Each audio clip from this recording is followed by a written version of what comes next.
Hello, everyone. Welcome to Biblical Prepping. I'm Judith Garten. This is the prepper portion, and I am here to talk environmentalism again, biblical environmentalism. Now, if you heard my last video about that property that was clear cut, if not, you should be able to link to it through this video. So, because these are my first two on biblical environmentalism.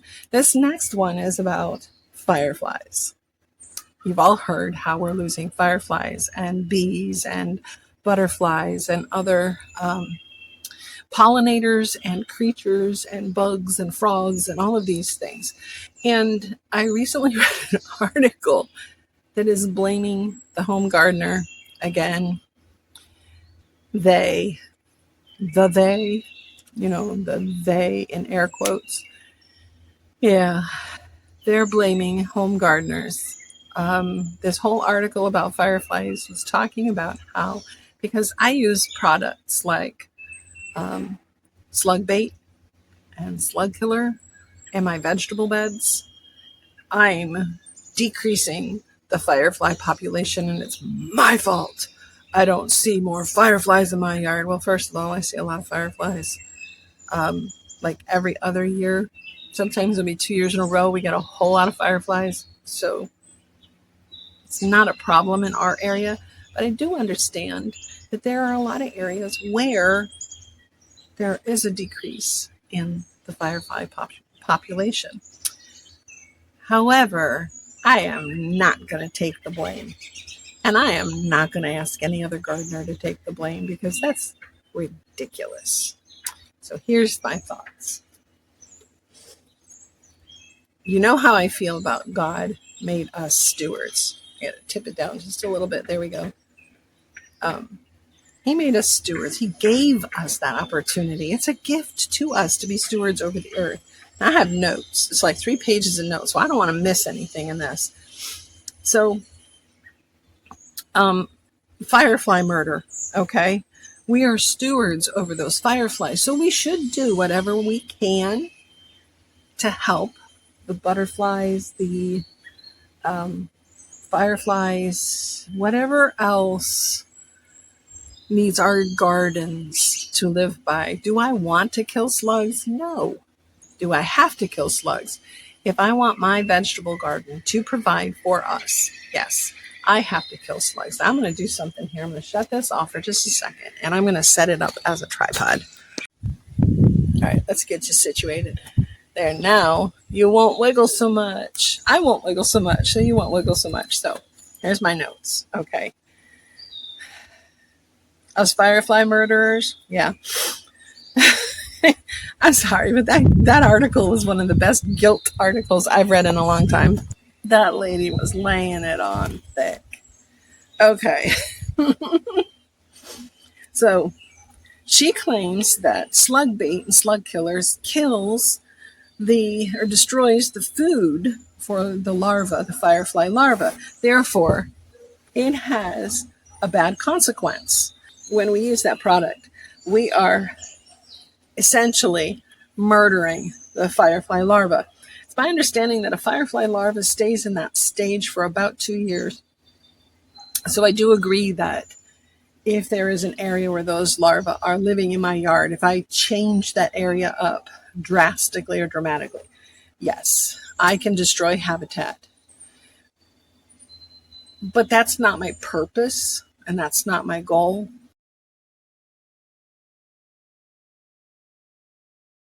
I actually wrote in here because I have solar lights. I'll try and post a picture in here because I do have photos of my solar lights at night. But comically, my solar lights in the prayer garden don't come on until after the fireflies stop blinking. So will there be a stray one out there blinking? Sure there will. There's always one straggler, right? Or two, maybe 10 out of 5,000. But this woman was blaming our solar lanterns for tricking the firefly adults into believing that they are adult fireflies. Have you ever seen a firefly? Have you ever seen a solar lantern for the garden? If this firefly thinks that's an adult. So anyway, I say pish posh. I say ridiculous. It is not the small gardener's fault. First of all, I have an organic garden. That vegetable garden back there, it's organic. I don't use anything in it that except for my off on my hair. So if a stray hair falls in the garden, there might be a little off in there, but it's organic. I have used milk to raise the calcium. I use dandelions to raise the calcium. I make my own jadam for fertilizer. I have a compost pile that refuses to turn into a thermal compost pile, but I'm working on it. So eventually I'm going to get my own potting soil because every time I buy potting soil, it's crap. Organic gardening. I am sure, and I'll tell you what, I actually see fireflies in there during the day sometimes. They're just coming out to wander around the garden, and they are more than welcome anytime, day or night. However, I'm still going to use organic slug bait in the vegetable beds. All right.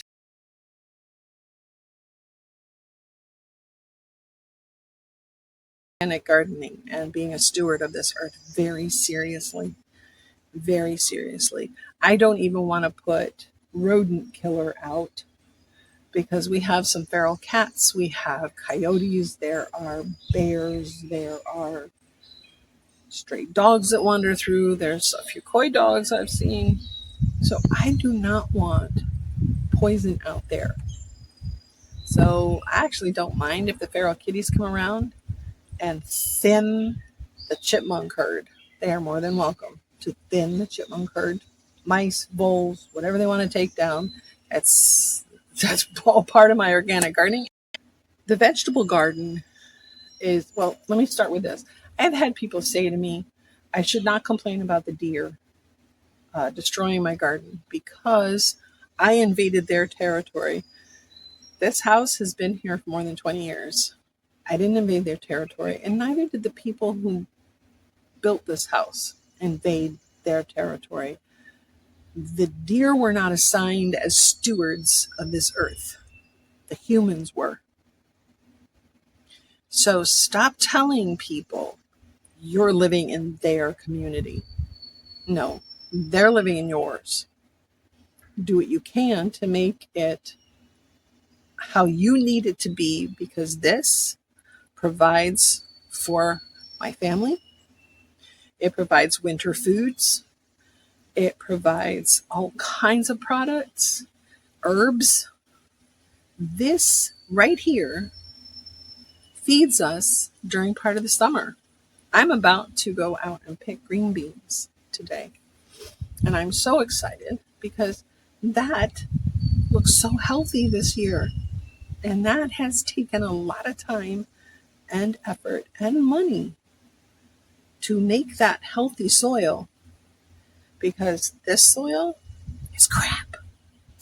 It is high in potassium.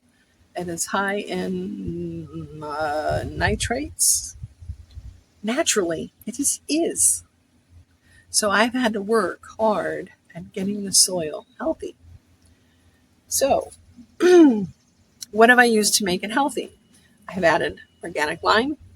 I explained before, I use dandelions to raise the calcium. I actually let them grow in there, and I will harvest the dandelion leaves, dehydrate them, break them up, and store them in the pantry in a jar, and they go in soups all winter long, stews all winter long. We get our added nutrients from them, and in the process, they're fixing that soil. I use mulch in the garden. Now, I was signed up for a program to have wood chips dropped, and I removed my name from that when I discovered that there were people who were getting wood chips from that company, and they were contaminated with stuff because the trees that were being chipped were coming from places where they mass spray weed killer and whatnot. My attention span, I keep seeing birds. My apologies. It's like squirrel. But it's bird. So there are so many options that I have here. I have cut down unhealthy trees. I take the branches and I chip them. So my garden is filled with wood chips. It is filled with shredded leaves. All of the pathways by October will be covered in shredded leaves. So where firefly babies are born and live and they have a habitat will be under those leaves in that garden. And the same goes for over here in my prayer garden. So we have currently over 3/4 of an acre, just under 1 acre of property here.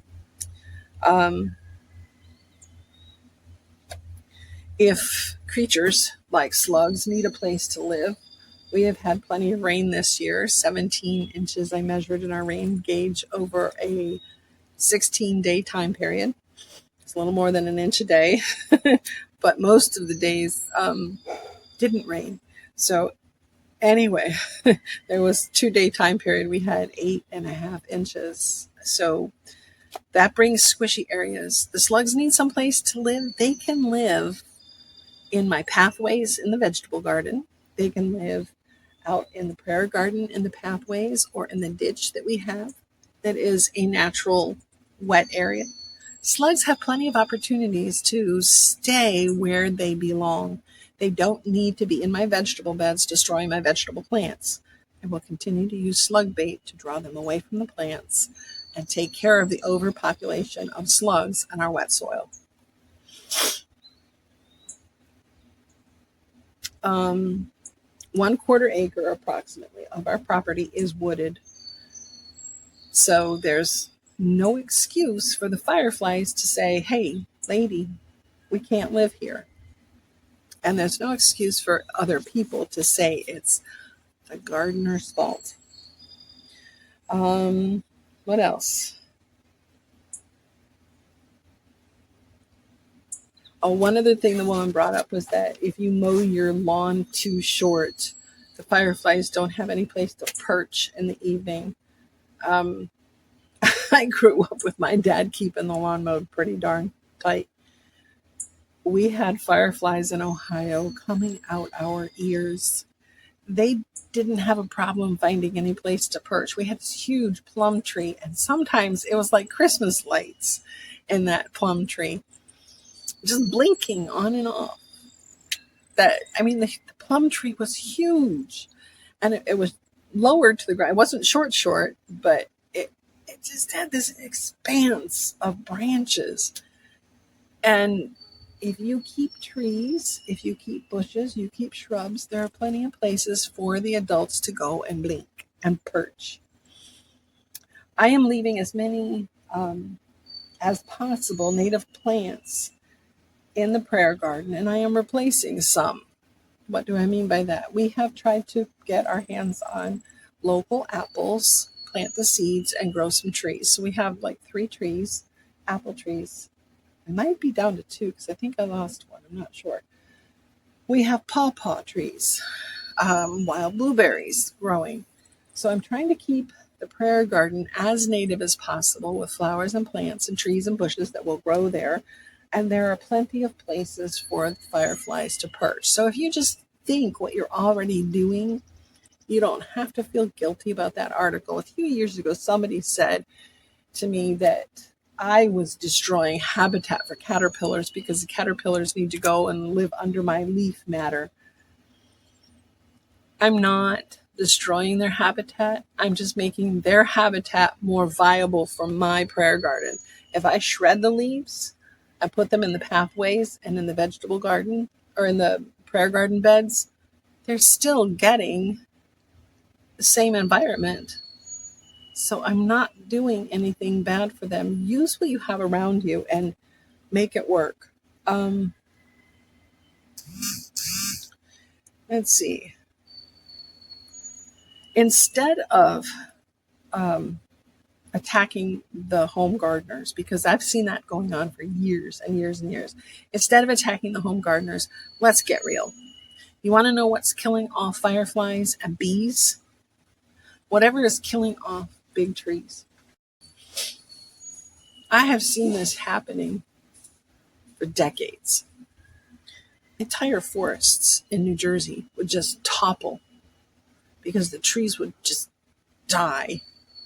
Now, to me, it appeared as though they died suddenly, but I'm sure that there was something going on for a long time. And I'm talking trees that are 100-year-old trees or older just die. We have a couple in the back that as soon as I get my chainsaw fixed, I will have to take down because they have died.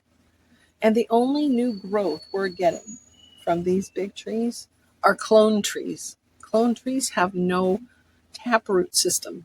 They're tapped into the taproot of the tree that they're cloning off of. They're not strong like a good old oak tree. They're not strong like a good old maple or a hickory nut. They're just not. My hope this year is to get started on a tree nursery somewhere out here. But that means we need a fence to keep the deer out. And I would like to start replacing all the trees that I've cut down so far, sick or clone trees that have no taproot, 25. That's what I need to replace. And I'll grow them. I saw the tree death in New Jersey, saw it in Virginia, driving through Tennessee, Georgia, Maryland, Ohio, Missouri, New York, and here in West Virginia. I've seen it in every state I've driven through except for Texas, New Mexico, Arizona, because those are desert areas. Oh, and Southern California. I did not see any of that death there because they don't necessarily grow these big old trees. But everywhere that I have been in the last, I'm going to say 25 years, I've seen mass death of big trees. Do you ever stop to think, they, whomever you are, I'm not killing these trees. It's not my organic garden that's killing these trees. But whatever's killing these big old trees is probably what's killing the bees and the fireflies. I'm getting tired of the EPA and other liberal groups blaming small home gardeners for the way the environment is. It's been going on for way too long. Let's look at the reality of things. Let's look around us at what waterways and how many of them are contaminated. And what are they contaminated with? Microplastics, forever chemicals, industrial waste. I made a list. PFAs. They're finding it worldwide. They're finding PFAs, which are the forever chemicals, and microplastics, pharmaceuticals, and heavy metals in remote areas where there's little to no human activity. Wherever that's coming from and evaporating and ending up, that needs to stop. That's when we become bad stewards of the earth that God gave us. So it isn't all of us.